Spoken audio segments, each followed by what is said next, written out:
कुछ दशक पहले की बात है, जब हमें कोई अपनी बात मनवानी पड़ती थी अपने माता पिता के सामने, तो हमारी इच्छाओं को या हमारी चीज़ों को जो पूरी नहीं की जाती थी तो हम लोग अनशन कर देते थे, खाना नहीं खाते थे, ये दिखाने के लिए कि हम नाराज़ हैं आपसे, हम खाना नहीं खाएंगे।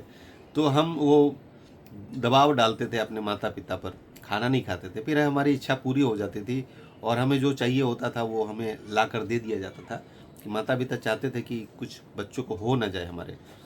लेकिन उस दौरान क्या, जब हम अनशन करते थे अपनी बातों को मनवाने के लिए, तो क्या हम अपने माँ बाप को गालियाँ देते थे या उनके दादा परदादा को कभी गाली दिए? नहीं देते थे। क्यों? क्योंकि वो हमारे अपने हैं, इसलिए नहीं देते थे, बस हम अपना भूख हड़ताल करते थे। लेकिन देखिए, आज के जेन जी भूख हड़ताल भी करते हैं, प्रोटेस्ट भी करते हैं और किसी को गालियाँ भी देते हैं, उनकी माँ को भी गाली देते हैं। जी हाँ, मैं भारत के प्रधानमंत्री की बात कर रहा हूँ, नरेंद्र मोदी जी। उनकी माँ को गाली दिया गया, प्रधानमंत्री जी को गाली दिया गया, तो उनको गाली देना बनता नहीं है। ये प्रोटेस्ट तो जंतर मंतर में था शिक्षा मंत्री को हटाने के लिए, लेकिन ये प्रोटेस्ट जानबूझकर ऐसा किया गया कि प्रधानमंत्री को गाली दिया गया, उनकी माता को गाली दिया गया, जो पूरी तरह से उचित नहीं था।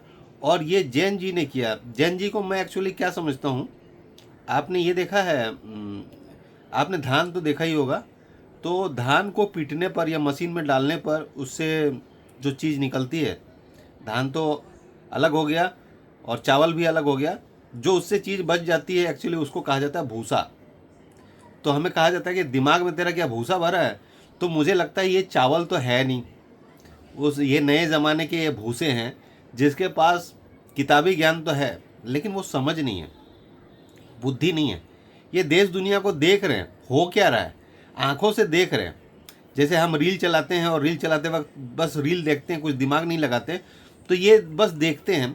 इसके दिमाग में आप कुछ भी फिट कर दो तो ये उस चीज़ को मान लेते हैं और बस उसके पीछे भागते हैं और उसी चीज़ को करते हैं, अपना दिमाग नहीं लगाते।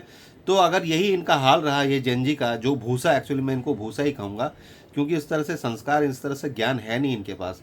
ये भूसे वाले बच्चे हैं और देश को भी ये भूसा ही करने वाले हैं, चावल नहीं है। चावल तो एक्चुअली हमारे माता पिता थे और हमारे दादा परदादा थे, शुद्ध चावल थे। एक्चुअली ये चावल से निकले हुए भूसे हैं और ये देश को भूसा भूसा करने वाले हैं।